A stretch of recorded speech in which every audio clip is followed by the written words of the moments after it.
KSRTC bus ഡ്രൈവറുമായി ഉണ്ടായ തർക്കത്തിന്റെ പേരിൽ cyber ആക്രമണം നടത്തുന്നവർക്കെതിരെ നിയമ നടപടി സ്വീകരിക്കുമെന്ന് സച്ചിൻ ദേവ് MLA. അധിക്ഷേപ പരാമർശങ്ങൾ നടത്തിയ പ്രൊഫൈലുകൾ പരിശോധിച്ച് പോലീസിൽ പരാതി കൊടുത്തെന്ന് MLA ഫേസ്ബുക്കിൽ കുറിച്ചു. AV ജയശങ്കർ നൽകും തിരുവനന്തപുരത്ത് നിന്ന് കൂടുതൽ വിശദാംശങ്ങൾ. ജയശങ്കർ, അപകീർത്തി പരാമർശങ്ങൾ ഉണ്ടായാൽ അത് നിയമപരമായി നേരിടുമെന്ന പോസ്റ്റാണ് ഇപ്പോൾ സച്ചിൻ ദേവ് MLA പോസ്റ്റ് ചെയ്തിരിക്കുന്നത്. എന്താണ് അതിന്റെ ഉള്ളടക്കം?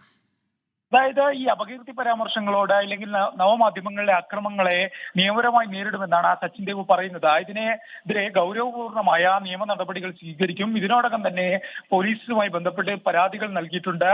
അപകീർത്തി പരാമർശങ്ങൾ നടത്തിയ പ്രൊഫൈലുകൾ ഉൾപ്പെടെ ചേർത്തുകൊണ്ടാണ് പരാതി നൽകിയിരിക്കുന്നതെന്ന് സച്ചിൻ ദേവ് പറയുന്നു. ഇതിനോടകം തന്നെ പോലീസ് ഇതുമായി ബന്ധപ്പെട്ട് എടുത്ത കേസുകളുടെ വിശദാംശങ്ങളും സച്ചിൻ ദേവിന്റെ ഫേസ്ബുക്ക് കുറിപ്പിലുണ്ട്. എന്തായാലും ഇതുമായി ബന്ധപ്പെട്ട സൈബർ ആക്രമണവുമായി ബന്ധപ്പെട്ട കഴിഞ്ഞ ദിവസം മ്യൂസിയം പോലീസ് ഉൾപ്പെടെ വലിയ തോതിൽ കേസെടുത്തിരുന്നു. മേയറുടെ പരാതിയിലായിരുന്നു കേസ്. എന്തായാലും വരും മണിക്കൂറുകളിലും സമാനമായുള്ള കൂടുതൽ കേസുകൾ എടുക്കാനുള്ള സാധ്യതയുണ്ട്.